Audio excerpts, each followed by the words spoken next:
Hello, everyone, and welcome to another edition of Ask You Anything presented by Mosier Consulting. I'm your host, Angel Leon, Mosier's HR advisor.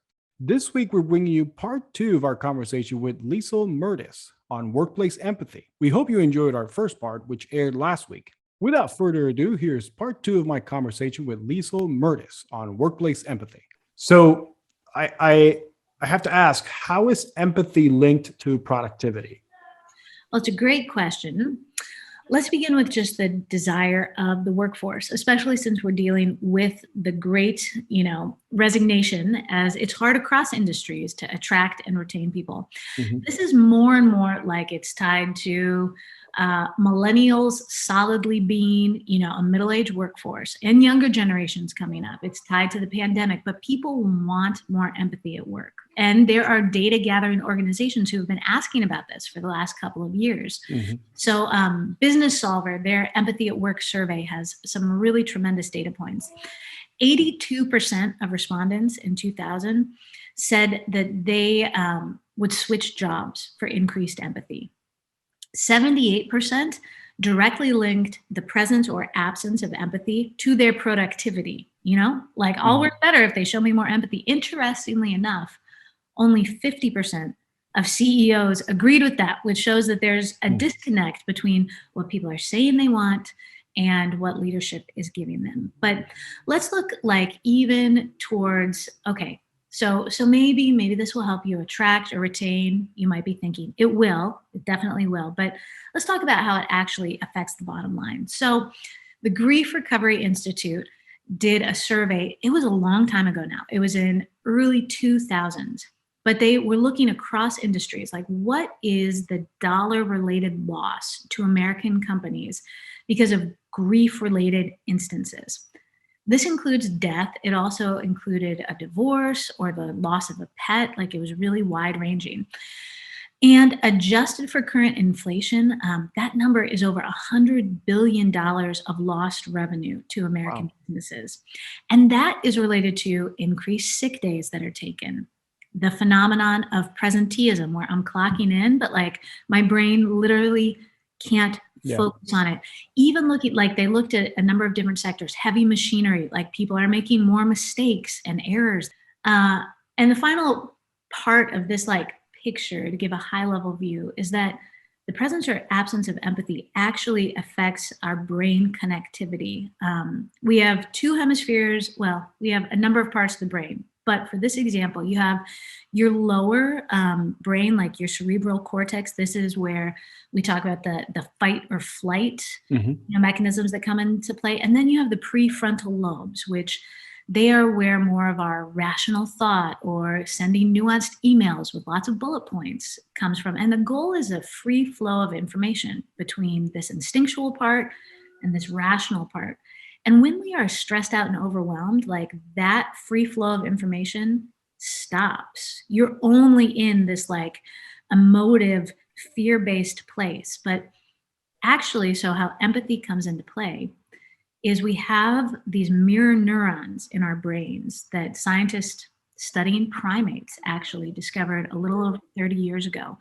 And that when those mirror neurons are activated, whether that's by somebody else's stressed out state or by somebody else's calm state, it actually helps move our brains into a parallel state. So if someone is overwhelmed, super sad, emotionally flooded, the presence of your calm and identification actually activates those mirror neurons and helps them. So I talk about survive, stabilize, thrive. It helps them stabilize. It helps return that free flow of information. You can't just demand that they immediately get back to those prefrontal lobes, like write good emails and lead a good meeting when you're feeling totally overwhelmed. Mhm. But if you show them empathy and care and like, hey, it's going to be okay with your tone, with your words, like that actually activates their brain to do it on its own. So those It, are some of the pieces of how it affects productivity.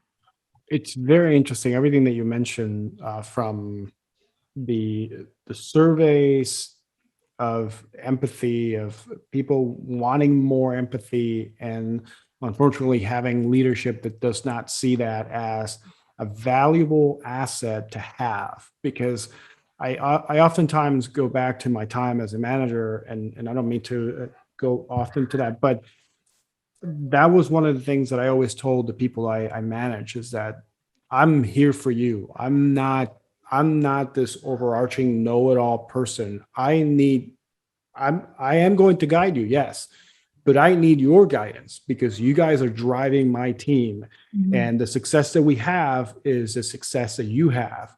And whenever, I had instances where people lost parents, where people lost siblings, etc. And I'm using loss because I think that's one of the most powerful situations that anybody can face in their lives, and then having to come to work and just face those instances in an environment where we didn't operate like you were mentioning heavy machinery or anything like that, but we still had to have processes done, and we still had to have stuff that needed, we needed to go from point A to point B, and along the way, if there was a hiccup, then somebody might get upset. I mean, especially in the HR world, where if you're bringing somebody in and you don't fill out all their paperwork correctly, and then they get the wrong insurance, then that's you know Oh that's yeah, a that makes people mad. that's a big issue. But um, I always told my people that if they had an experience like that where they lost somebody, that we work was here, we were going to handle it, that they needed to step away, for their own good, so that they could take time to process however they wanted to process the grief.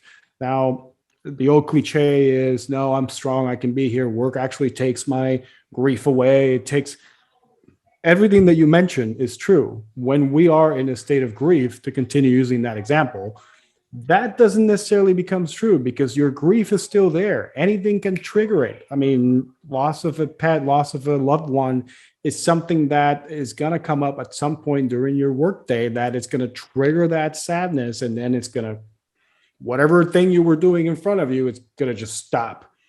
Yeah. And so I feel like everything you said is I lived it. Yeah, I mean, anybody who's been around the block in management, like Hmm. they know these moments and they know where they've done it well, and they know where they just intuit that it could have been different, but they really weren't trained or skilled in it. Like I experienced this profound personal loss, which helped launch me into this work. I had a daughter die in the middle of my first semester of an MBA program. So I'm the mother of 5 children, 4 of whom are living. And Mercy Joan died after just 8 days of life. Um, Profoundly, so hard. And in the midst of it being so hard, I also had, like, even going through it, this meta level reflection of like, how am I in a whole expensive master's degree program that is all about managing people, and we're not spending 5 minutes of a single class session talking about this? I really am glad to be on a leading edge of training and equipping and re-equipping managers. And I hope that 5-10 years from now, like, there are whole classes, there are whole robust discussions that are going on to help the next generation managers. Because this is going to happen in the lives of your people, guaranteed. They're going to have disruptive life events, and they're not always bad. I mean, we've talked about death. Like, you've had a disruptive life event. A new baby is a disruptive life event, albeit a joyful one. Relationship transitions, miscarriage, infertility, like all kinds of things. It's always been coin of the realm, but even more so as we're in the midst of the pandemic. Yeah, and well, first of all, I'm terribly sorry to hear about your loss. That I now, to bring the empathy side, I can't imagine what that feels like, because I've obviously never experienced it, but it just saddens me to hear that very much. Thank you. And you bring up a point about how it's going to happen. It's already happening in my eyes. I think it's always been happening. It's just that we, in our business world, I just don't think that it really got the attention that it really deserved, because many other things were happening, and you can pile on the excuses, but the pandemic brought up, as we were mentioning before, just so many things to the surface that now people are seeing as important, that they're realizing and recognizing what really is important to them beyond just coming to work and earning a paycheck and paying their bills, etc. That all is still important. I don't, anybody that's listening, don't take me wrong. But a lot of people realize that, hey, maybe being at home and spending time with your kids, with your significant other, or maybe that's actually very fruitful. That brings out some of the best in us. I know that sometimes our kids can drive us insane. That's not, that's you can probably Oh, attest to good. It's that. not just my kids. Yes. But think about it. I mean, I never thought about, especially before the pandemic, I never thought about being here every day whenever my son's school went back open and he would go to school. I never thought about actually just walking to, because I live in a cul-de-sac, walking to the end of the street to pick him up from the bus stop every single day and just coming, having that connection.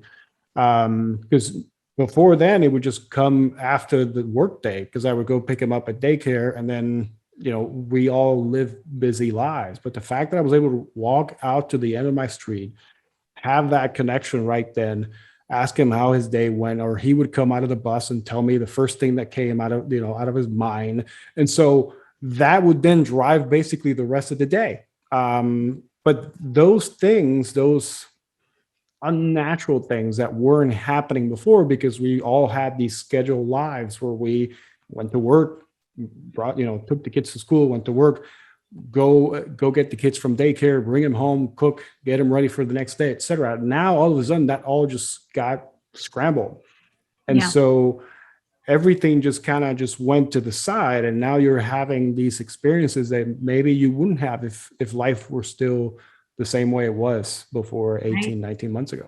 Well, and it's the pandemic. Another thing that I always want to bring into the conversation about disruptive life events in the workplace is also that, like, we're in the thick of an ongoing racial reckoning in the United States, like Mm-hmm. protests in the streets, people like elevating the profile and the importance of saying for Black, for Brown, for Asian Americans, that, like, we have experiences that you are not aware of, and they're Yeah. actually really hard to swallow, or they're toxic, or they're deeply offensive. Like, that's an important conversation to have. And there's all kinds of baggage that people are bringing. And I'm not specifically a diversity, equity, and inclusion trainer, but conversations about empathy, like, okay, can we move into hard conversations, or are we always backpedaling? Are we bringing our bad habits of, like, you just need to feel better? Or a Mm-hmm. commiserating Candace, who's another type. Commiserating Candace always has his or her own hard story. Like, oh, Angel, you want to tell me something difficult that happened? I've experienced something just like that. Let me, like, people from minority cultures, they're getting this sort of empathy miss all the time. And so Mm-hmm. there have been a couple of different factors that are causing pain points, but they're not just pain points. They're also opportunities to live into some of our best selves, to, like, work on these bad habits, to work on these, like, backwards ways of communicating, and to not just say, oh, I never want to talk about these things. Can they just go away? Please don't ask this of me. This has never been asked of me in my working life. Like, I just want things to go back to the way they were. To instead be like, you know what, this is a great opportunity to be, even at a place like Mosier, a workplace of choice. Like, you guys get those distinctions and that kinds of things all the time, and to just keep leveling up. Like, in this area too, we want to keep being a workplace of choice. We know how to embrace hard conversations and not have them just consistently blow up in our faces. Yeah, no, I agree with everything you said. That obviously the events of last summer, last year, it just brought a lot of more emotions to light. And as a Hispanic myself, I mean that I can definitely relate to everything you said. And so that actually segues nicely into one of my last questions, and that is, how can we create a culture of caring for one another when we're all essentially remote right now? Yeah, it's more complicated, isn't it? I mean, we're all Hmm. grappling with that. Let me Because it's a big question, let me give just some really actionable tips. This isn't everything. One that's really basic is body language over Zoom is huge. The importance of affirmative noises to people. Ah, okay, like leaning in. If I am leaning in, if I am nodding, it shows that I'm listening. Even sometimes in sales conversations, I'll be taking like notes. I have this little notebook that I love, but I always tell people that I'm taking notes because all they can see is me looking off Yeah. stage left. And they don't know if I'm like checking Facebook about some high school boyfriend who's on, a trip to Aruba and just wanting to see if he's put on weight or, they don't know. So thinking about your online presence and posture, a great basic way to start is also think about how do you start meetings? Are you just jumping right into work? Or do you budget in the time? I tell people to do stoplight check-ins. So it would sound like this, Brian, what sort of energy are you bringing? Angel, what sort of energy are you bringing today? Are you red? Like I'm present, but I'm actually like, it's hard for me right now. Are you yellow? You're here, but with some reservations. Or are you green? You're fired up. You're ready to go. Lunch was great. Set. And you don't have to force people to elaborate on that if they don't want to.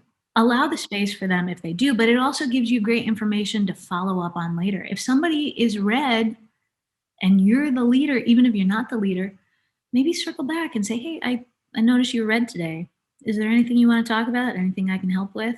So that's again, and what that does, it throws some sharp elbows to show there is space to talk about these kinds of things at work. Two other, like, this is not the totality of it, but these are just great things to remember because I hear it again and again in my consulting. Do not say take all the time you need if someone needs to take time off. First and foremost, because it is a lie. You don't mean it. If someone really needed 2 years to recover, you will not give them that much time. And what it does is it introduces ambiguity to whoever's reporting to you because they know you don't mean it, but they don't quite know how much time they actually do have. So then they're like second guessing themselves. When do I need to get back with them? Like, is a week too long? Is 3 days too long? It's taking their mental space. Instead, lead as a leader, know how much time you can give in like good conscience. For the next 72 hours, do not check your phone, do not check email. Let's touch base again then, and we'll talk about next steps. That can also buy you time to like check with HR, check about policies, think it like it's helpful to you. And it allows them to fully inhabit the rest you want to give. So don't say take all the time you need. One more. Don't say, let me know if there's anything I can do to help.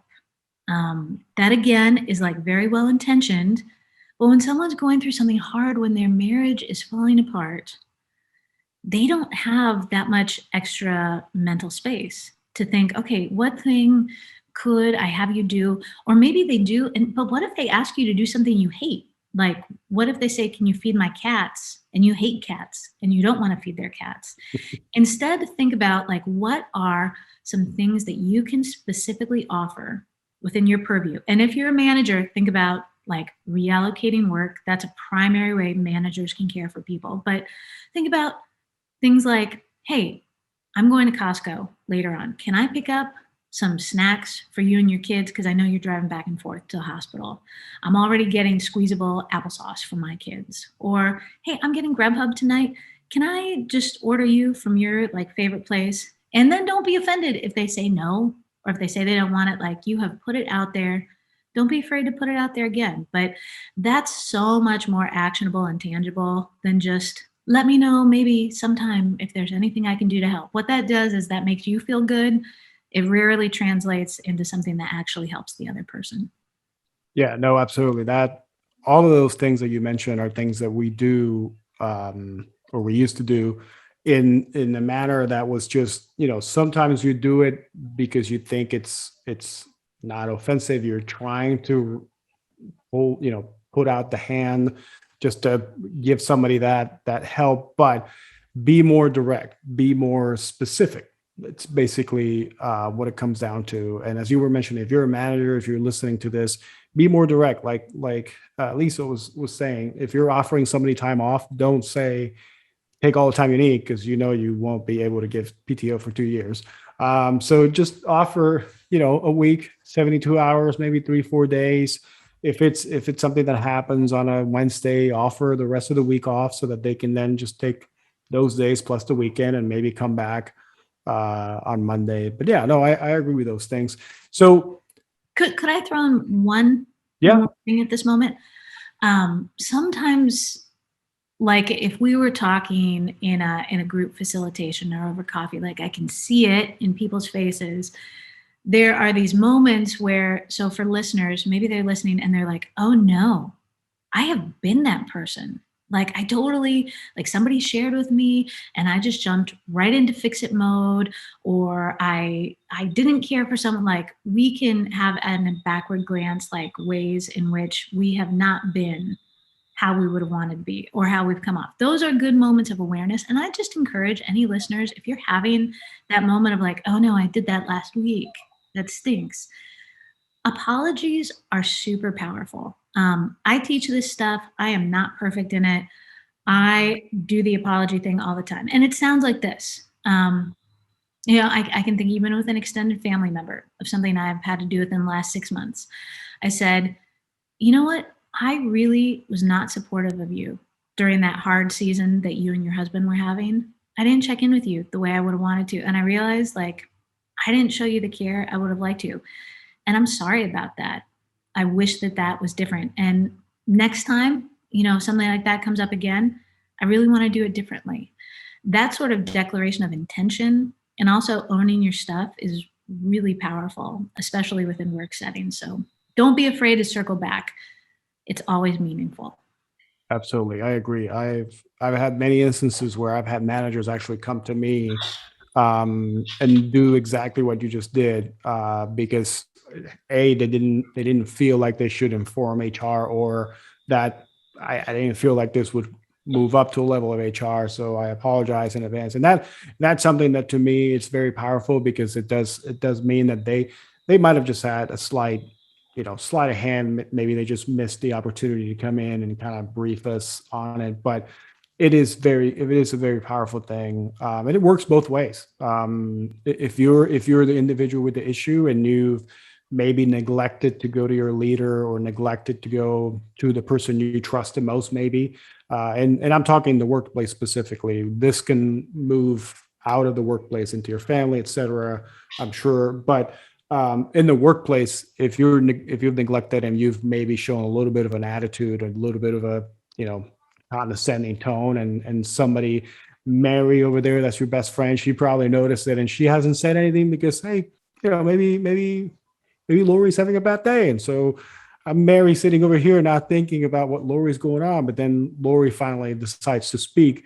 So it does go both ways, those apologies. So I guess you got to answer my last question, which was how can we become more empathetic towards others in our daily lives? Remember that you don't have to fix people in their Mhm. sadness or grief. That sidelines people a lot. They think, what can I say to make it better? There's nothing I can say to make it better. So we move away from it. Remember that something is better than nothing. You won't be perfect in this. Mhm. Like I get paid to teach it and I am not perfect in it. So be okay with that. Like don't expect perfection. Be making repairs and think about some of those practical things. How are you starting meetings? How are you? Oh, here's a final note. Empathy shows up or it doesn't show up in your calendar, especially depending on when you're listening to this. The holidays are coming up. This is going to be a hard time for a number of people who it doesn't have to be a death. Maybe there has been a separation this year. Maybe Mhm. there are people that they're no longer talking to because of the political context, and that's sad. All kinds of things. What that means, what I do, keep a running list around Thanksgiving, week of Thanksgiving, week of Christmas, of people you just want to touch base with. Send a text. Hey, I know this could be a hard time of year. I just want to let you know I'm thinking of you and want to support you. Um, those things are like, man, they're so powerful. So don't neglect your calendar. If you know somebody's going through something hard, maybe you do a great job the first day, immediately put in your calendar like 1 week from now that you just want to check in, send them a text, send them an email. So work on displaying that intention in your calendar. And just know, again, like this is one of the most exciting, powerful leadership capacities that we are giving attention, data, and training towards. And it's a great way for you to grow as a leader and as a teammate. Absolutely. That's great advice. Always check in on those who you haven't spoken with, especially for a very long time. And take that time, especially during the holidays, to make sure that you're checking in on them because, again, you don't know what that person might be going through. And if you haven't checked in with them for a very long time, then it could be a good time. Or even just now, just pick up the phone, send them a Um, text. So, Lisa, I have three questions that I always ask my guests that are coming on. So, the first question is what's a commonly held belief about your expertise that you passionately disagree with? that empathy is just a personality trait that some people have and some people don't, and that's just the way it is. I really disagree with that because I feel like it keeps us from developing a really essential, transformative, and deeply human aspect of what it is and what we bring to work. Yes, some people do this more naturally and with more ease than others, but everybody can get better at it. And it really does impact your people and your bottom line. Yes, I feel that connections are made no matter what, whether you have it or not. If you make a connection with somebody, I feel like you can just take that and run with it and be emphasize with somebody, just be there for somebody if you make that connection. And even if you don't, I still think that you can offer up those feelings, those sentiments, so that they can feel comfortable with you. And maybe, as we were talking before, maybe if they're not up to the opening session, if you will, then maybe that'll at least give them something to think about in the future. So, what's something that everyone in your industry space should start or stop doing? Well, I'm in such an exciting and growing, like we are a small but mighty group of practitioners. So I don't know if we've quite had the longevity to make deeply entrenched errors. Um, hmm. Or what about something that they should continue doing that you think is successful? I think that we should continue raising the profile on human connection and empathy in the workplace. There are other people who are doing work on vulnerability and shame, and they're not all the same, but it's super important. And we should do that in a way that doesn't shame companies, but meets them where they are. Like we're all at a particular place in our company cultures, and we can all be improving. But to welcome and give tools to people right where they are. Not everybody is a best place to work yet, but everybody can get better at it. I agree. And lastly, when you first started in your expertise, what was harder than you expected? Oh, finding confidence in my own voice and value. I think that anybody who's started on an entrepreneurial journey, well, I can't speak for everybody. Many people that I've talked to, like you have this idea, and I was doing market research and I was having all of these focus groups and I was so excited about it. And the thought that somebody might actually pay me for it was like so out in left field. So I was just helping somebody who is a couple of years behind me in a different area. But I was talking just this morning, and I was remembering like, oh my gosh, there's a time when I was doing this that like if you gave me like a $20 Starbucks gift card and were willing to tell me that I was doing a good job, I would be like, yes, this is the best thing ever. So um, realizing yeah, just realizing the importance of pricing, realizing the importance of knowing your value and being able to communicate that. I think that's an essential skill of any business. But when you're just beginning as a consultant, that can sometimes involve a lot more personal work and a personal journey. So, but you know, doing the work to know yourself better is always worthwhile. And that ties into, you can feel free to edit this out, but something that I also feel like is really important right now. Like we talk about EAP programs or we talk about support in the workplace.